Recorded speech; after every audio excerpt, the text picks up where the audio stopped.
कक्षा का अभ्यास 11 मैं हम इस पाठ का अध्ययन हम आज शुरू करेंगे। अभ्यास 11 मैं हम। अभ्यास 11 मैं हम। तो मैं हम इस शब्द का जो अर्थ होते हैं कन्नड़ में मैं नानु, हम नानु। तो एक वचन बहुवचन शब्द, इस शब्दों के रूप से वाक्य जो दी गई है, तो इनमें से एक वचन वाक्य जो दिए हैं उनको हमें क्या करना है, बहुवचन रूप में हमें लिखना है। तो इस पाठ में तो देखिए मैं हम पढ़िए और खाली जगहों में ठीक ठीक शब्द लिखिए और वाक्य पूरा कीजिए। मैं ನಾನು, हम ನಾವು ಇದರಲ್ಲಿ ಬರ್ತಕ್ಕಂಥ ವಾಕ್ಯಗಳನ್ನ ಓದಿ ಖಾಲಿ ಬಿಟ್ಟಿರ್ತಕ್ಕಂಥ ಸ್ಥಳದಲ್ಲಿ ನಾವು ಏನು ಮಾಡಬೇಕಾಗಿದೆ, ಶಬ್ದಗಳನ್ನ ಬರೆದು ಅಲ್ಲಿ ವಾಕ್ಯಗಳನ್ನ पूर्ण ಮಾಡಬೇಕು। तो यहाँ पे इस अभ्यास में जो शब्द दी गई है, तो पहले हम शब्दों के अर्थ देखेंगे। तो शब्द ए है पहले उठते, धोते, करते, पीते, जाते, खाते, खेलते, सुनते, सोते। तो यहाँ जो शब्द दी गई है 9 शब्द हैं। तो 9 शब्दों में से 1 से लेकर नंबर 9 तक हमें एक एक शब्द लेकर वाक्य पूर्ण करना है। तो देखिए इन शब्दों का जो अर्थ ए होते हैं, तो पहले हम क्या करेंगे, शब्दार्थ देखेंगे। तो शब्दार्थ ए है, पहले में 9 शब्द दी गई है, उन शब्दों का अर्थ ए होते हैं। जो पहले जो शब्द है उठते, उठते ಏಳುವುದು। तो दूसरे जो शब्द होते हैं यहाँ पे धोते, धोते, ಒಗೆಯುವುದು, धोते, ಒಗೆಯುವುದು। तीसरे जो शब्द ए है करते, ಮಾಡುವುದು, करते, ಮಾಡುವುದು। और आगे का जो शब्द है पीते, ಕುಡಿಯುವುದು, पीते, ಕುಡಿಯುವುದು। और इस अभ्यास में जो शब्द दी गई है जाते, ಹೋಗುವುದು, जाते, ಹೋಗುವುದು।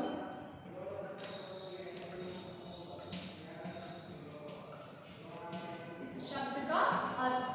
और आगे का शब्द है खाते, खाते, ತಿನ್ನುವುದು, खाते, ತಿನ್ನುವುದು। खेलते, ಆಡುವುದು, खेलते, ಆಡುವುದು। सुनते, ಕೇಳುವುದು, सुनते, ಕೇಳುವುದು, सुनते, ಕೇಳುವುದು। सोते, सोते, ಮಲಗುವುದು। तो यहाँ इस अभ्यास में जो दी गई है शब्द उठते, धोते, करते, पीते, जाते, खाते, खेलते, सुनते, सोते। और कन्नड़ जो अर्थ है उठते, ಏಳುವುದು, धोते, ಒಗೆಯುವುದು, करते, ಮಾಡುವುದು, पीते, ಕುಡಿಯುವುದು, जाते, ಹೋಗುವುದು, खाते, ತಿನ್ನುವುದು, खेलते, ಆಡುವುದು, सुनते, ಕೇಳುವುದು, सोते, ಮಲಗುವುದು। ये है इस अभ्यास का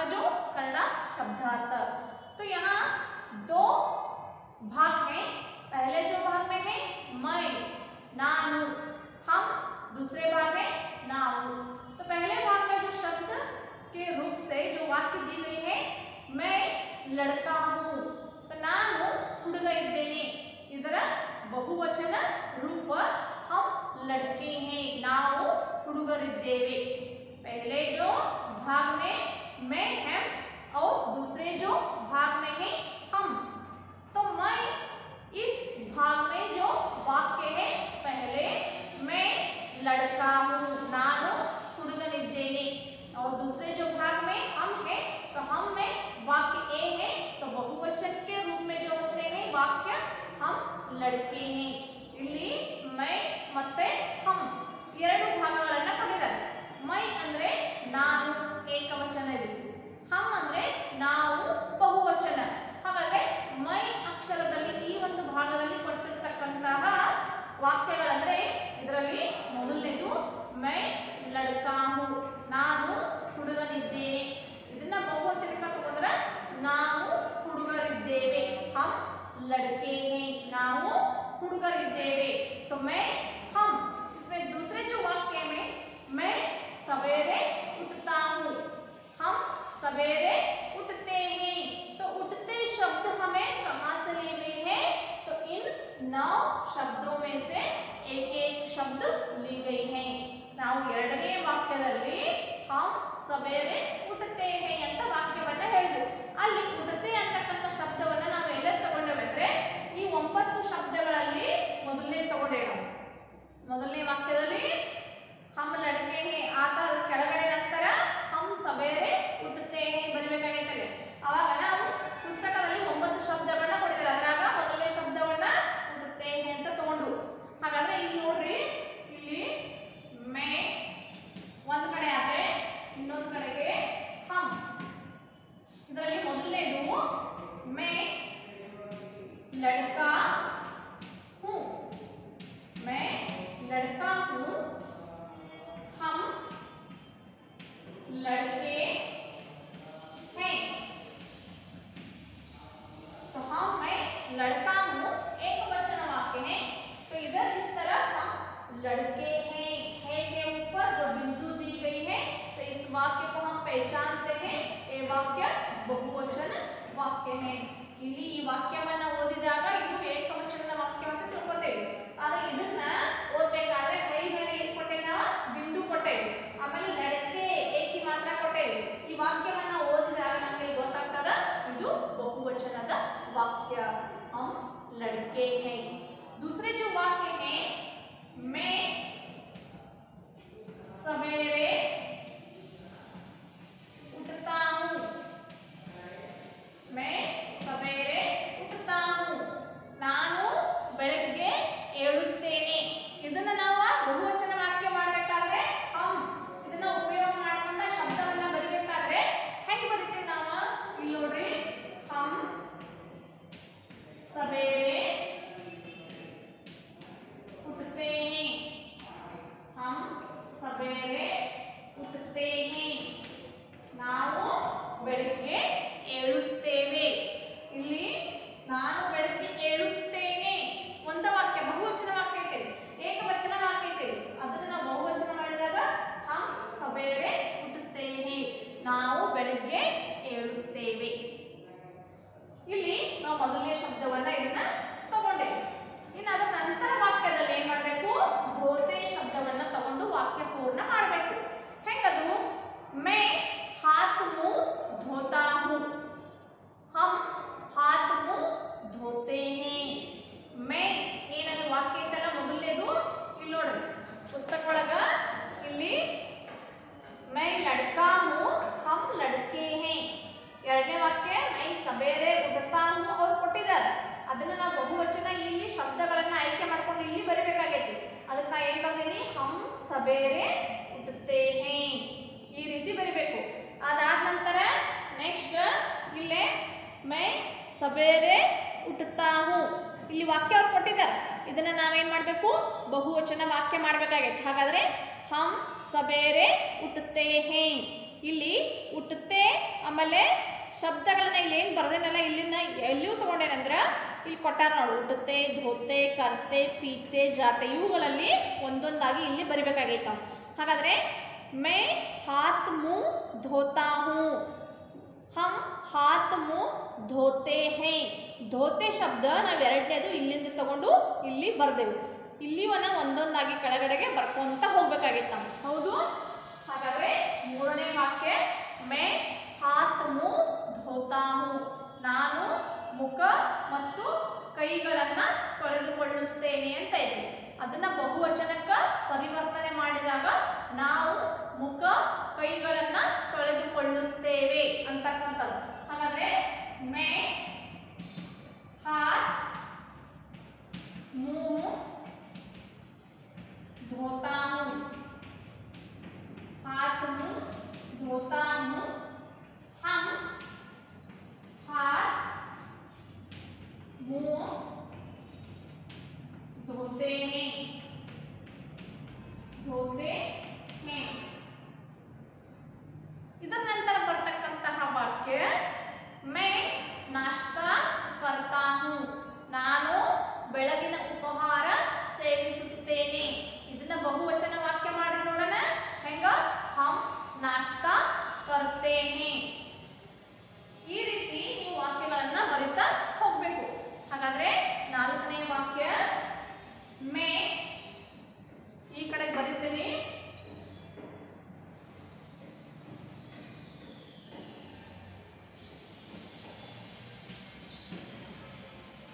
ಇಲ್ಲಿ ನಾಲ್ಕನೇದು मैं नाश्ता करता हूँ, मैं नाश्ता करता हूँ. ಇದನ್ನು ಬಹುವಚನಕ್ಕೆ ಪರಿವರ್ತನೆ ಮಾಡಿದ್ರೆ हम नाश्ता करते हैं, हम नाश्ता करते हैं. ಆಮೇಲೆ ಮುಂದಿನ ವಾಕ್ಯ मैं दूध पीता हूँ, मैं दूध पीता हूँ, ನಾನು ಹಾಲನ್ನ ಕುಡಿಯುತ್ತೇನೆ. ಅದನ್ನ ನಾವೇನ್ ಮಾಡಬೇಕು, ಹಮ್ ಈ ವಾಕ್ಯದಲ್ಲಿ ಸರಿಯಾದ ಶಬ್ದವನ್ನ ಬರೆದು ಪೂರ್ಣ ಮಾಡಬೇಕು. ಹಮ್ दूध पीते हैं, ನಾವು ಹಾಲನ್ನ ಕುಡಿಯುತ್ತೇವೆ. मैं दूध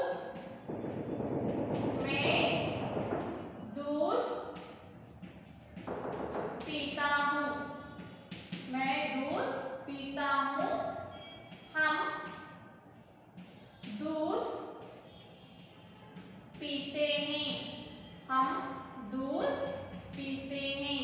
ಇಲ್ಲಿ ಪೀತೆ ಅಂತಕ್ಕಂಥ ಶಬ್ದ ಬಂದದ. ಇಲ್ಲಿ ಕರ್ತೆ, ಆನಂತರ ಇಲ್ಲಿ ಉಠ್ತೆ, ಇಲ್ಲಿ ಧೋತೆ. ಇದು ಸರಿಯಾದ ಶಬ್ದಗಳು. ಇನ್ನು ಮುಂದೆ ಬರ್ತಕ್ಕಂಥದ್ದು मैं पढ़ने जाता हूँ, ನಾನು ಓದಲಿಕ್ಕೆ ಹೋಗುತ್ತೇನೆ. हम पढ़ने जाते हैं, ನಾವು ಓದಲಿಕ್ಕೆ ಹೋಗುತ್ತೇವೆ. मैं दोपहर को खाना खाता हूँ, ನಾನು ಮಧ್ಯಾಹ್ನದ ಊಟವನ್ನ ಮಾಡುತ್ತೇನೆ. हम दोपहर को खाना खाते हैं, ನಾವು ಮಧ್ಯಾಹ್ನ ಊಟವನ್ನ ಮಾಡುತ್ತೇವೆ. ಹಾಗಾದ್ರೆ ಇಲ್ಲಿ मैं पढ़ने जाता हूँ, मैं पढ़ने जाता हूँ, हम पढ़ने जाते हैं. जाते ಹೋಗುತ್ತೇವೆ, ಜಾತ ಹೋಗುತ್ತಾನೆ, ಜಾತೆ ಹೋಗುತ್ತೇವೆ. तो मैं दोपहर को खाना खाता हूँ, मैं दोपहर को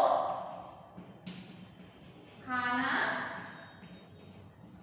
खाता हूँ. ಇದನ್ನ खाता खाते ಈ ರೀತಿ ಮಾಡಬೇಕು. मैं दोपहर को खाना खाता हूँ, ಇದನ್ನ हम दोपहर को खाना खाते हैं. ಇದು ಬರ್ತಕ್ಕಂತಹ ವಾಕ್ಯಗಳು. ಇನ್ನು ನೋಡ್ರಿ ಇಲ್ಲೇ तो मैं शाम को खेलता हूँ मैं शाम को खेलता हूँ ಇದರ ಕನ್ನಡ ಅರ್ಥ ನಾನು ಸಂಜೆಯ ವೇಳೆ ಆಟ ಆಡುತ್ತೇನೆ ಇದನ್ನ ನಾವು ಹಮ್ ಈ ವಾಕ್ಯದಲ್ಲಿ ತಗೊಂಡ್ರೆ ಹಮ್ ಶಾಮ್ ಕೋ ಖೇಲ್ತೆ ಹೇ ನಾವು ಸಂಜೆಯ ವೇಳೆ ಆಟವನ್ನ ಆಡುತ್ತೇವೆ मैं शाम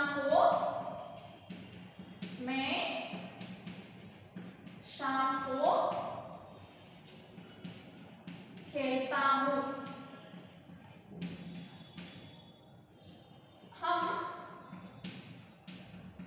शाम को खेलते हैं हम शाम को खेलते हैं खेलते ಶಬ್ದದಲ್ಲಿ ನಾವು ಉಪಯೋಗವನ್ನ ಮಾಡ್ಕೊಂಡೇವೆ ಆಡುತ್ತಾರೆ ಹೌದು तो मैं रेडियो सुनता हूँ मैं रेडियो सुनता हूँ मैं रेडियो सुनता हूँ हम रेडियो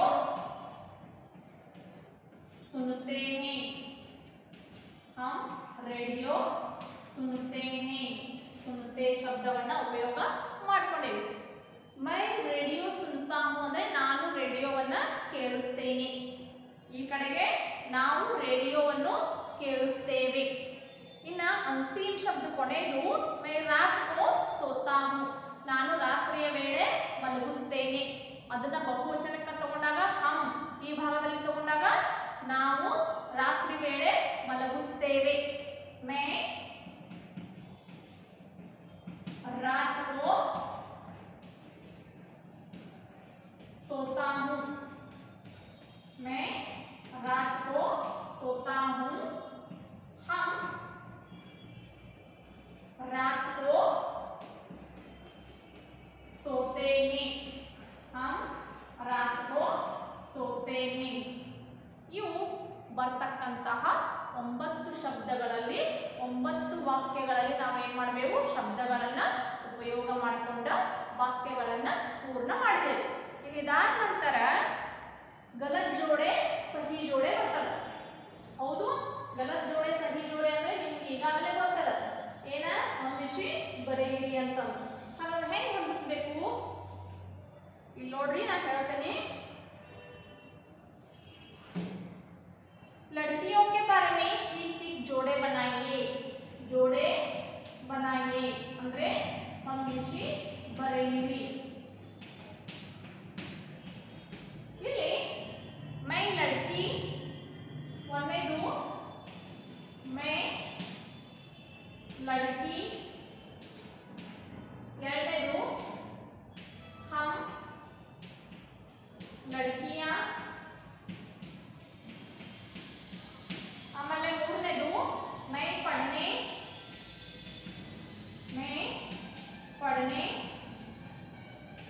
नाल्कनेदु हम पढ़ने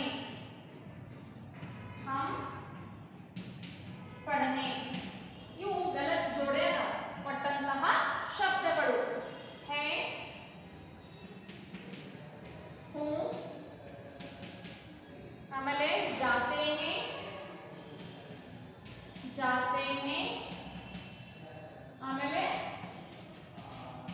जाती हूँ ಅಂತ ಕೊಟ್ಟಿದ್ದಾರೆ ಹೌದು ಹಾಗಾದ್ರೆ ಇವನ್ನ ಏನು ಮಾಡೋಣ ನಾವು ಮೊದಲು ಜೋಡಿಸೋಣ तो मैं लड़की ನಾನು ಹುಡುಗಿ ಇದ್ದೇನೆ ಅನ್ನಕ್ಕೆ ನಾವು ಏನು ಮಾಡಬೇಕು मैं लड़की ಈಗ ಮೊದಲೇ ಮಕ್ಕಳು ಹೇಳೇನೆ मैं लड़का हूँ ನಾನು ಹುಡುಗ ಇದ್ದೇನೆ ಹಾಗಾದ್ರೆ ನೀವು ಏನು ಮಾಡಬೇಕು मैं लड़की हूँ ನಾನು ಹುಡುಗಿ ಇದ್ದೇನೆ ಇದನ್ನ ತಂದು ನಾವಿಲ್ಲಿ ಜೋಡಿಸಬೇಕು ಹಾಗಾದ್ರೆ हम लड़कियां हैं हम लड़कियां हैं हम ಅಂದ್ರೆ ನಾವು लड़कियां ಅಂದ್ರೆ ಹುಡುಗಿಯರು है ಅಂದ್ರೆ ಇದ್ದಾರೆ ಅವು ಬಹುವಚನ ಆಯ್ತು ಹಾಗಾದ್ರೆ हम लड़कियां हैं ಇದನ್ನ ಒಂದಕ್ಕೆ ಹಾಕಬೇಕು ನಾವು ಜೋಡಿಸಬೇಕು ಆಮೇಲೆ मैं पढ़ने जाती हूँ ನಾನು ಓದಲಿಕ್ಕೆ ಹೋಗುತ್ತೇನೆ ಹಾಗಾದ್ರೆ ಇಲ್ಲಿ ಜಾತಿ ಈಕಿ ಮಾತ್ರ ಐತಿ ಜಾತೆ ಏಕಿ ಮಾತ್ರ ಐತಿ ಇಲ್ಲಿ ಹೂ ಅದ ಏಕವಚನ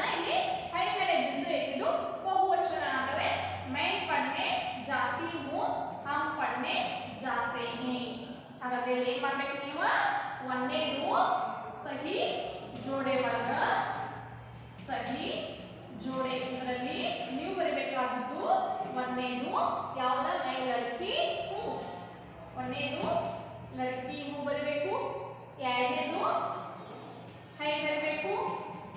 ಆಮೇಲೆ ಮೂರನೇದು ಜಾತಿ ಹೂ ಬರೀಬೇಕು. ಆಮೇಲೆ ನಾಲ್ಕನೇದು ಯಾವ್ದು ಬರೀಬೇಕು? ಜಾತೆ ಹೇ. ನಾಲ್ಕನೇದು ಜಾತೆ ಹೇ. ಈ ರೀತಿ ಬರೀಬೇಕು. ನೀವೇನ್ ಮಾಡಬೇಕು? ಮೊದಲು ಶಬ್ದಾರ್ಥಗಳನ್ನ ಬರೀಬೇಕು, ಆಮೇಲೆ ವಾಕ್ಯಗಳನ್ನ ಪೂರ್ಣ ಮಾಡಬೇಕು, ಆ ನಂತರ ಒಂದಿಷ್ಟು ಬರೀಬೇಕು. ಮೊದಲು ಪುಸ್ತಕಗಳ ಪೂರ್ಣ ಮಾಡ್ರಿ, ತದನಂತರ ಪಕ್ಕಾನೆ ಬರೀರಿ ಅಂತ ಹೇಳ್ತಾ ಇದ್ದೀನಿ. ಜೊತೆಗೆ ಓದೋದನ್ನ ಮರಿಬೇಡ್ರಿ, ದಿನಾಲು ಓದೋದನ್ನ ಮಾಡ್ತಾ ಇರಿ. ಇಷ್ಟು ಹೇಳಿ ಇವತ್ತಿನ ಅಭ್ಯಾಸವನ್ನ ಮುಗಿಸ್ತಾ ಇದ್ದೀನಿ. ಧನ್ಯವಾದಗಳು.